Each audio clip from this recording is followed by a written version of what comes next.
तो अरुण बोरा से अभी उनको सीखने की जरूरत है। पहली कक्षा है, अरुण बोरा पीजी कर चुके हैं, पोस्ट ग्रेजुएट हो चुके हैं राजनीति। जब हमारी कांग्रेस की यहाँ शहर सरकार थी, बीजेपी के जितने पार्षद थे, नेता प्रतिपक्ष की जिम्मेदारी निभाने वाले लोग थे, तो पूरे 5 साल वो अपना नेता प्रतिपक्ष और विपक्षी भूमिका क्यों नहीं निभाए? अगर समय और परिस्थितियों के अनुसार निर्णय लिया जाता है।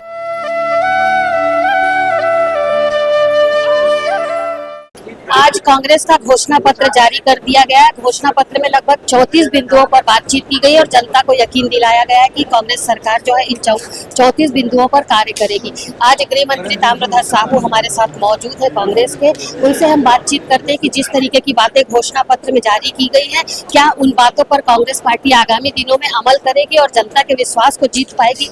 जी सर, सीजी भास्कर में सबसे पहले आपका स्वागत है। 34 बिंदुओं पर आज घोषणा पत्र जारी किया गया है। उम्मीद जताई जा सकती है कि इन सभी बिंदुओं पर कार्य होगा।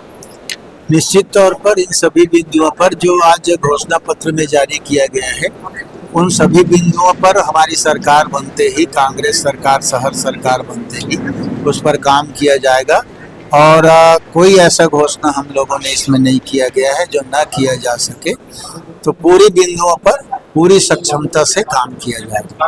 कांग्रेस में पार्षदों के काफी सारे जो प्रत्याशी थे उनके नाम काटे गए, तो कहीं ना कहीं वो बागी हो गए, निर्दलीय होकर के चुनाव लड़ रहे हैं, या कुछ लोग जो है वो भाजपा में शामिल हो गए। ऐसी स्थिति क्यों बनी?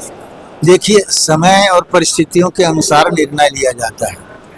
कहीं कहीं पर एक दो जगह ये हर चुनाव में होता है कि कुछ पुराने लोगों की टिकटें कटती हैं, कुछ नए लोगों को मिलता है, नए लोगों को आने का अवसर दिया जाता है। कई वार्ड में आरक्षण बदल जाता है, कई वार्ड में अलग अलग परिस्थितियां बन जाती हैं, तो ये निर्णय लेना पड़ता है समयानुसार, आवश्यकता अनुसार।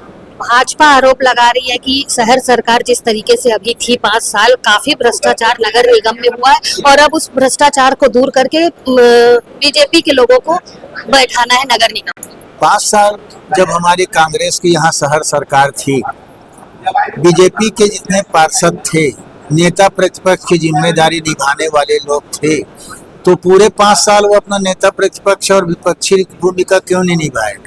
अगर हमारे शहर सरकार के द्वारा कोई भ्रष्टाचार किया गया तो उसकी आवाज़ क्यों नहीं उठाए? उसके लिए चक्का जाम, घेराव, धरना प्रदर्शन क्यों नहीं किए? जनता के सामने उन बातों को लाने में कोताही क्यों किए? इसका मतलब स्पष्ट है। 5 साल जब ये लोग नहीं किए, मतलब स्पष्ट है कि हमारे महापौर, हमारे शहर सरकार के द्वारा कहीं कोई गलत काम नहीं किया गया है। विधायक गजेंद्र यादव ने एक कल कॉन्फ्रेंस ली थी, उसमें कहा था कि 5 सालों में लगातार महापौर के द्वारा भ्रष्टाचार किया गया और उसमें संलिप्त रहे हैं पूर्व विधायक अरुण बोरा जी भी। तो जब हमारी सरकार बैठेगी तो इन सब विषयों पर कार्यवाही होगी और एक एक खुलासे होंगे। कितनी सच्चाई?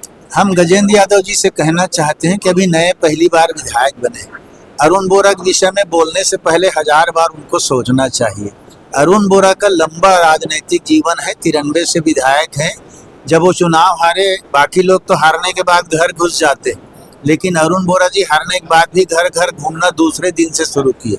तो अरुण बोरा से अभी उनको सीखने की जरूरत है। पहली कक्षा है, अरुण बोरा पीजी कर चुके हैं, पोस्ट ग्रेजुएट हो चुके हैं राजनीति में। मेरे सहयोगी लक्ष्मीकांत देवांगन के साथ दुर्ग से मैं मीना।